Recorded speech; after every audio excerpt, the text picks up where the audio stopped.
Thank you, respected chairs, respected teachers, senior professors, and my dear friends. A very good morning to all of you. Let me begin by thanking the organizers, particularly Dr. Arun Dark, for inviting me for this wonderful meeting. We will straight away go to the topic, which is Myasthenia Gravis, the management strategies when we have so many new medicines with us. Excuse me, could you project the presentation, please? Thank you. So, myasthenia gravis is actually one of the considered as a prototype of antibody-mediated immune diseases of the nervous system, and we have probably decades of experience on this particular disease. But in spite of that, it continues to be one of the most difficult conditions to predict because we do not know who will do well and who will tend to do badly. And we, in spite of the apparent homogeneity of the disease, we also know that there is a lot of heterogeneity with regard to the response to therapy as well as the clinical presentations in myasthenia. So, of course, we know that 20% of them present as a pure ocular presentation, whereas most of them become generalized myasthenia involving the ocular, limb, bulbar, as well as the respiratory muscles. But more importantly, we have the antibody subtypes, which are defined by presence of antibodies to acetylcholine receptor, muscle-specific kinase, LRP4, and in about 10 to 15% cases, you have a seronegative myasthenia. And why that is important is that when you have ACHR myasthenia, which is of course seen in about 80 to 85% of generalized myasthenia and about 50% of ocular myasthenia, your management strategies will depend upon whether the age of onset is less than 50 years, that is early onset myasthenia. If it is more than 50 years, that is late onset myasthenia, or if you have a thymoma associated myasthenia.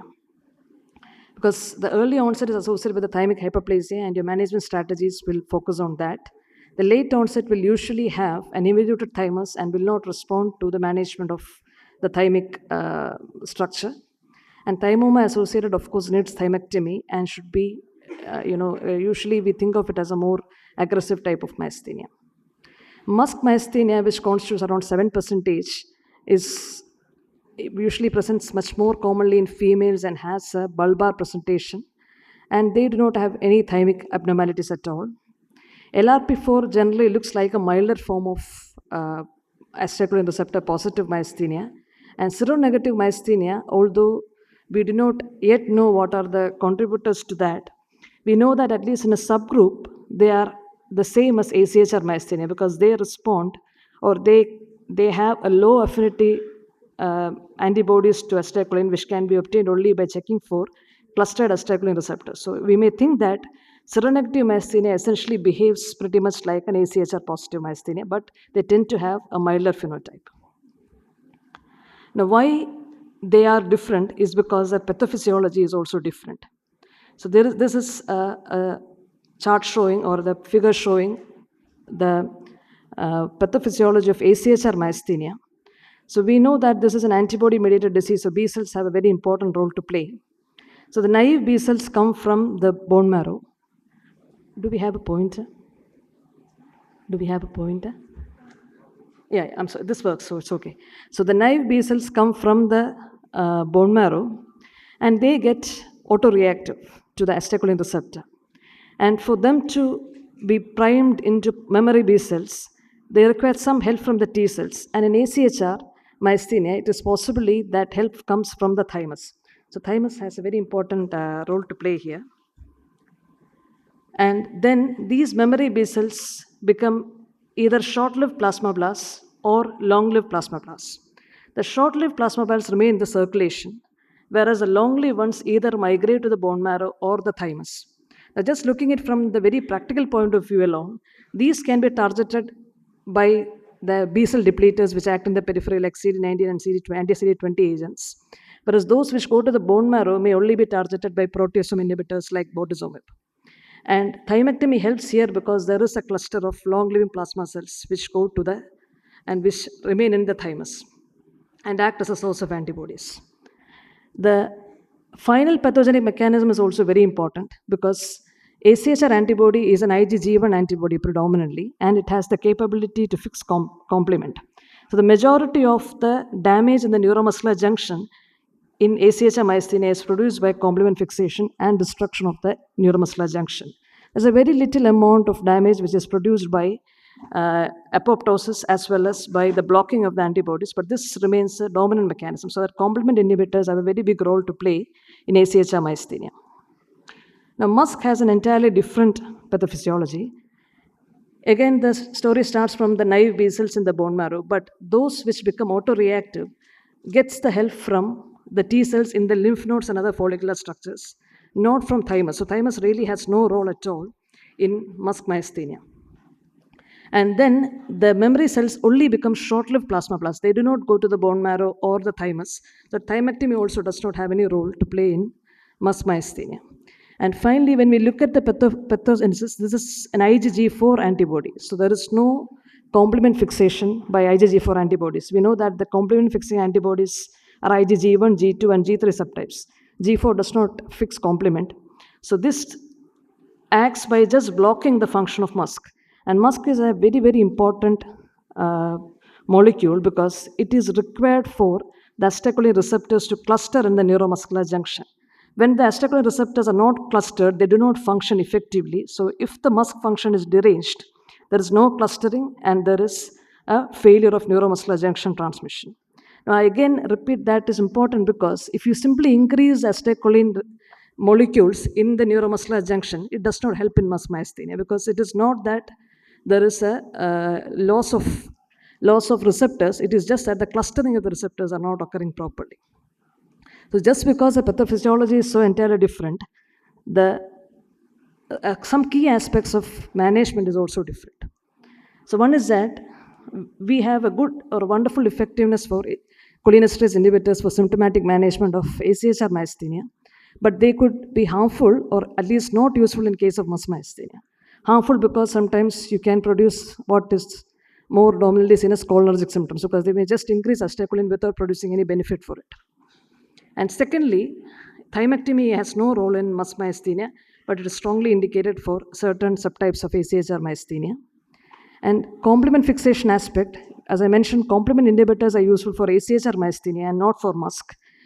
And likewise, IVIG, where part of the mechanism is by complement fixation, has lower role for by taking out the complement mediated pathway. There is less role in MuSK myasthenia compared to ACHR myasthenia. So ACHR myasthenia in the acute therapy or the rescue therapy, you can use IVIG or plasma exchange. Whereas for MuSK myasthenia, it may be better to use plasma exchange because the complement fixation function is different. Now, seronegative, it is almost similar to ACHR myasthenia, but there is less need for thymectomy compared to positive. Now, what do we have in our kit at this point is the conventional therapy. We have the symptomatic therapy, which is only very mildly effective. The cornerstone is, of course, the use of glucocorticoids and the steroid-sparing immunotherapy, which will include azathioprine, mycophenolate mofetil, tacrolimus, and methotrexate. Whenever the patient has a very severe disease, and very importantly, when there is an impending crisis, you need therapeutic plasma exchange or IVIG because these are the only agents which will act rapidly. All of the chronic therapies take their time, and the fastest acting one is steroid, which takes at least 3 weeks after you reach the full dose to produce sufficient effect. And of course, you also have the surgical, that is thymectomy.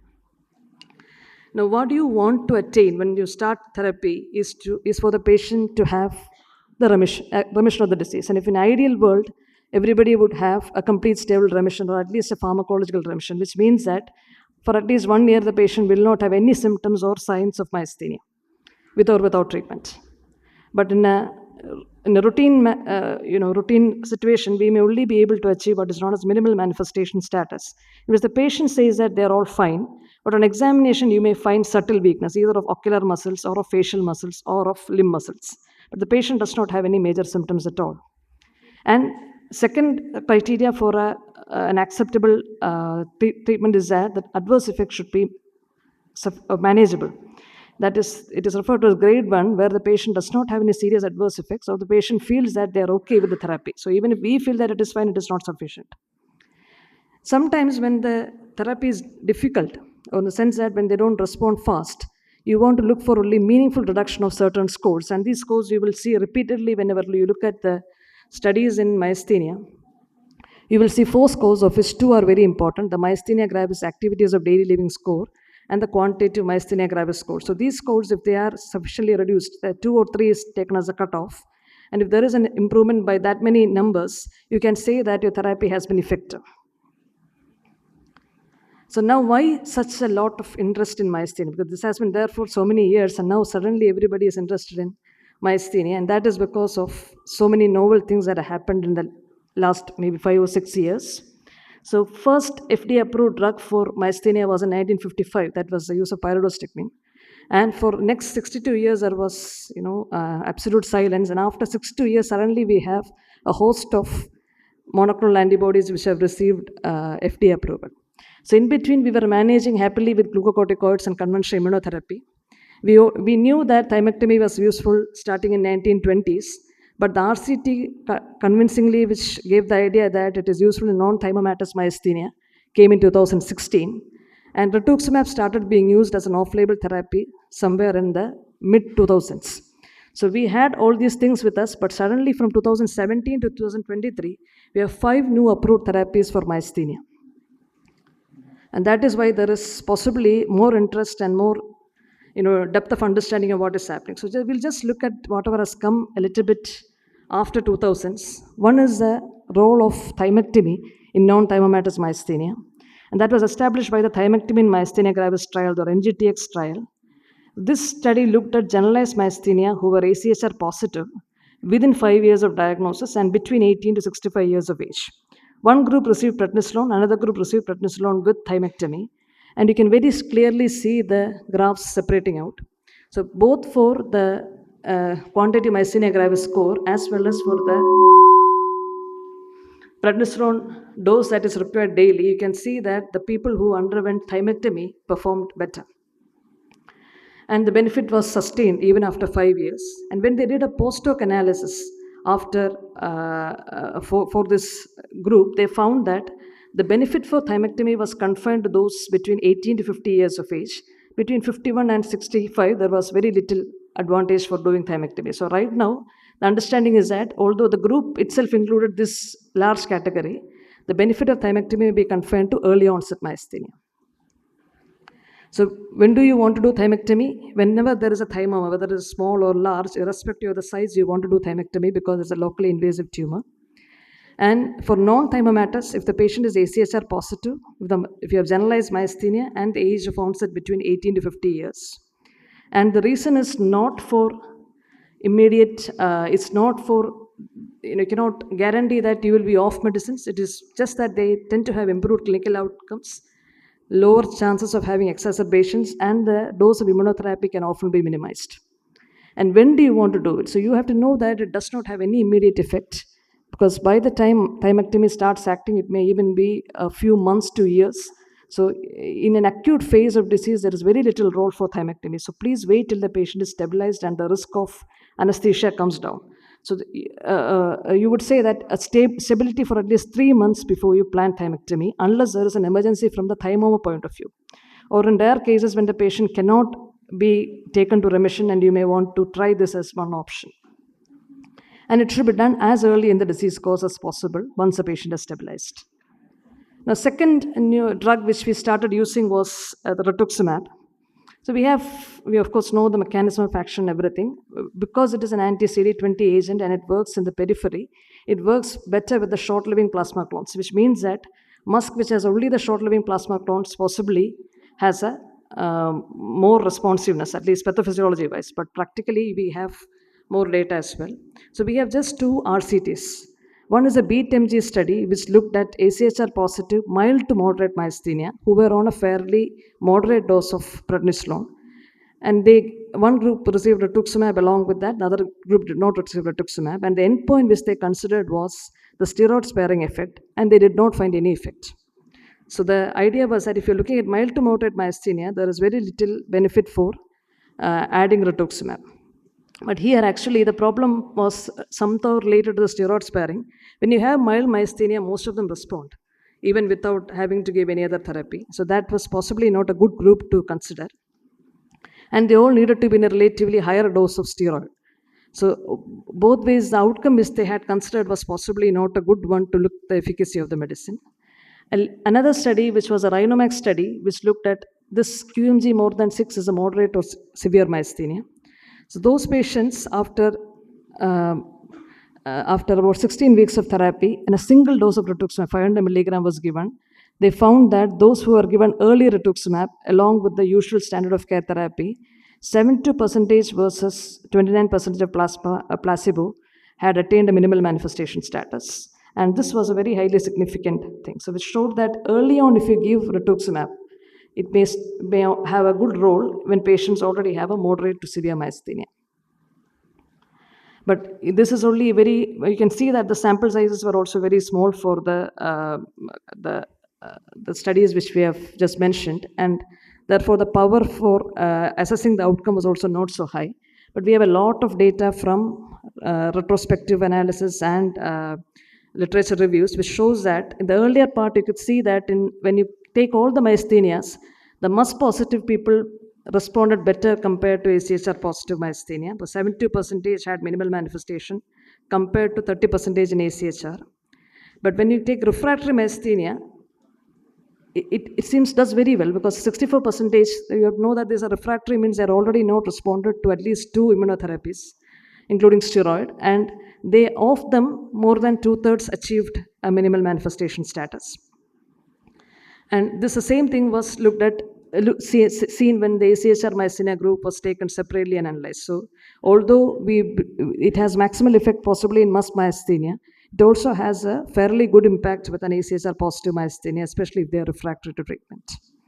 So the guidance statement, which was released in 2021, suggested that it should be an early therapeutic option in MuSK myasthenia, even you may consider as a first steroid-sparing agent. Whereas in AChR myasthenia, although they told that it is optional or uncertain, more and more evidence suggests that it is useful in AChR myasthenia as well. And it's very important because you know that 80% of myasthenia is AChR myasthenia. Now, the doses have varied across multiple studies. I think you can continue to use whichever you are comfortable with using. Your 4-weekly regimen or 2 weeks apart 1 gram regimen can be used. There are newer studies or smaller studies which have looked at a single dose and smaller doses such as 500 milligram, 600 milligram, etc. And those studies have also reported a positive outcome.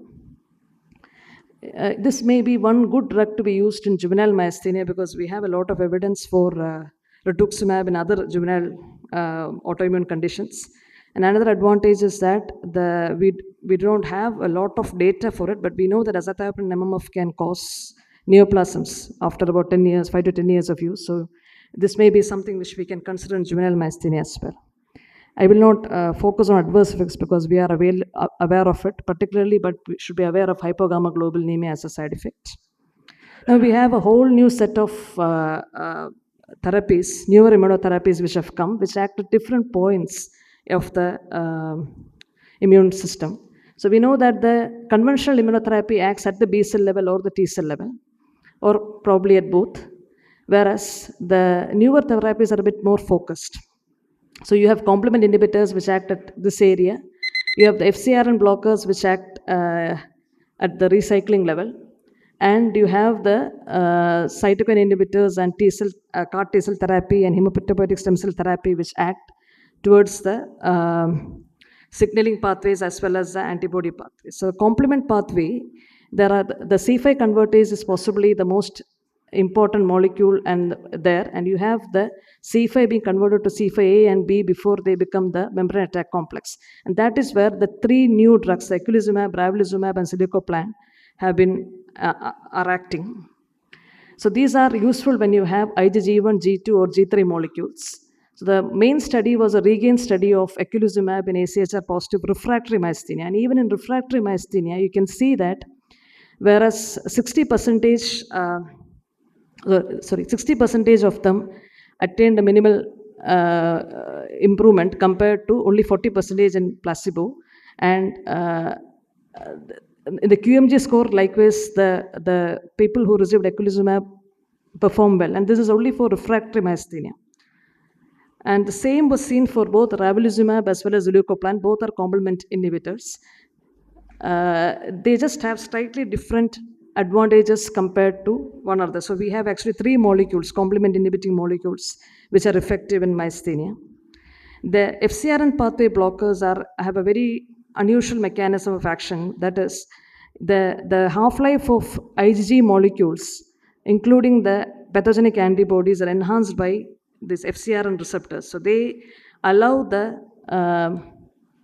antibodies to avoid the lysosomal destruction by binding to the FcRn blockers, so FcRn receptors. So when the FcRn receptors are blocked, there is more of destruction of the immunoglobulins, and there is rapid reduction or rapid removal of the IgGs from the blood circulation. So the 2 drugs which are approved for that are efgartigimod and rozanolixizumab. And you can see that in efgartigimod, I'll finish in about 3 minutes, if that's okay. Yeah. We have 2-3 minutes more. Yeah. So I'll just come to the approved therapy. So it is given either as intravenously or subcutaneously, both of them. And most of them are approved for AChR positive generalized myasthenia, except rozanolixizumab, which you can take for both. Now we'll come to the safety. Except complement inhibitors have a high incidence of or possibility of meningococcal infection and other sepsis, but otherwise they tend to be tolerated much better than many of our routine immunotherapies. And when do you want to use these therapies? So the refractory myasthenia, definitely there is an indication. Because they tend to have a rapid onset of action, they can be used in severe myasthenia. And because we know that there are long-term side effects for the new older medicines, these are some things which we can consider or at least look for long-term improvement. But we of course know that there is a lack of access, especially the exorbitant cost, and we do not know the long-term risk of these medicines. So conventional immunotherapy is definitively effective because 72% to 84% achieve minimal manifestation status at 2 to 5 years. And this is possibly sufficient for majority of the patients. But however, when you come to refractory myasthenia, you can see that both for efgartigimod as well as eculizumab, they do very well with refractory myasthenia, so that nearly 60 to 70% of those patients who are deemed refractory start responding when you give these newer therapies. And rituximab, we only have a meta-analysis, but that also showed similar reduction of the myasthenia gravis scores compared to eculizumab. Second point is that they act much faster. So you can see 14 to 22 months or 13 to 18 months for azathioprine and MMF to produce effect, compared to 4 weeks or or maximum 12 weeks for most of the newer agents. So they can be considered severe myasthenia when you want a rapid effect. And finally, just one point you may want to notice is that in one study they found that those patients who responded within the first 2 years of therapy did extremely well in the long term compared to those who failed to respond within the first 2 years. So we may also think it the other way around. Does bringing remission within the first 2 years help the patient retain the remission for a longer periods of time? So is there any role for early and rapid control of disease in myasthenia? So concluding, we know that these newer agents may be invaluable for refractory therapy as well as for bridging therapy, but you need to wonder whether they also have a role as a first-line agent here. Thank you, and apologies for taking that time.